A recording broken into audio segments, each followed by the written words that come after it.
So mga koys, good morning. Nandito ngayon sa Honda Bay Wharf na kung saan kung makikita nyo po ang aking dinadaanan, ito ay umaalon din. Maalon po tayo dito sa wharf. Itong Markayan guys, ito yung ating sasakyan ng ating guest na apat ng galing Manila.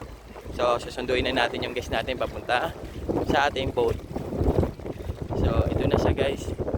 Medyo maalon talaga itong daanan dito natin sa wharf. Mapapansin nyo, umaalon talaga ito siya. So nauna lang tayo pumunta para makita natin yung madadaanan nila ma'am. So ito na ating mga bisita galing sa Manila guys. So may dala-dala po tayo ng Forever Young. Ito po yan sila.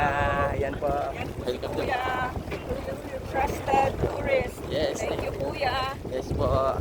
So sasakay na sila sa kanilang boat. Mark, ayan ang kanilang pangalan ng bangka. So napapansin nyo guys, umaalon talaga itong aming dinadaan. So dito po. Wait lang po Wait lang po natin. So ibang mga guys natin guys, andun kasunod na rin po nila. Sasakay sa iba't ibang bangka. So inaayos pa ni Kuya yung ating bangka para safety ang ating mga bisita sa pagsasakay.